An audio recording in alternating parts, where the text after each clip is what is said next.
And finally, Costa Rica has awarded El Salvador's President Nayib Bukele its highest honor for his ruthless approach to slashing gang violence.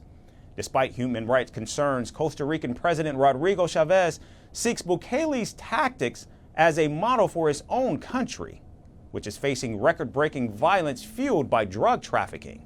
As Chavez looks to Bukele's playbook, Costa Rica weighs how far it is in fact willing to go to restore public order. Our final report looks at the growing violence. Costa Rica awarded El Salvador's President, Nayib Bukele, its highest diplomatic honor, celebrating his fierce battle against gang violence.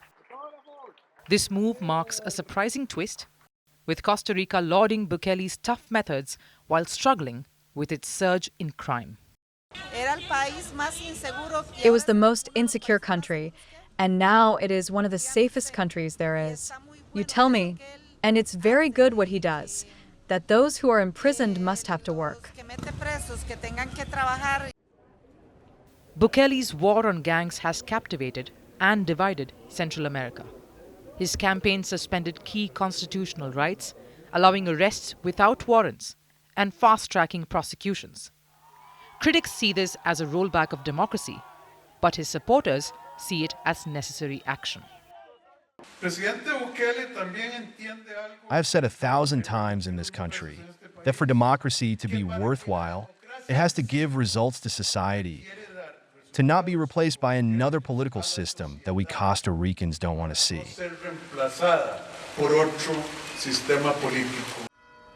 Costa Rica, long a beacon of peace and democracy, now faces one of its worst security crises. Last year, homicides reached an all-time high with 906 recorded deaths, up from 655 the year before. Drug cartels have turned Costa Rica into a major transit point, sending cocaine to Europe and the US. The country's streets, once calm, now echo with the effects of a growing drug trade. The crooks have to be in the place where they belong, and the people have to be at ease. Even if someone disagrees, let them go to El Salvador and ask the people of El Salvador to see what response they get about how they are now walking happily in the street without fear of being mugged, without fear of being killed. Rodrigo Chavez Robles, elected in 2022, is a newcomer to politics. And even though the Costa Rican president was all praise for Bukele, the El Salvadoran leader took this as an opportunity to defend his approach. President Bukele argued that protecting life is the priority, yet he acknowledged that mistakes have been made in El Salvador's fight against crime. Some people say we are violating the human rights of criminals. No. All criminals have human rights. All of them. There is not a single criminal in this world that doesn't have rights. All criminals have rights because they are human. Bukele admitted that over 8,000 innocent people were wrongfully jailed under his state of emergency, though activists claim the true number is far higher, possibly 30,000. Obviously, no police operations are perfect, so, without any intention of harming anyone, some innocent people were obviously captured just as they are in France, in Germany, in Japan, and in all the countries of the world. We have already freed 8,000 people, and we are going to free 100% of the innocent people.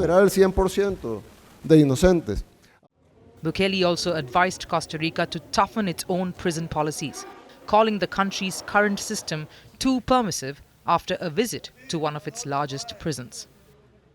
We hope you will take action and listen to those of us who have suffered, not what you're suffering now. Prisons cannot be the headquarters of crime. They must be places to hold those who must be removed from society. Bukele's policies, however controversial, have reshaped El Salvador and now prompt questions about Costa Rica's path forward. As Costa Rica weighs Bukele's hardline model, the debate over democracy and security intensifies. Costa Rican officials face tough choices about balancing rights and safety in a region increasingly affected by gang violence and the global drug trade.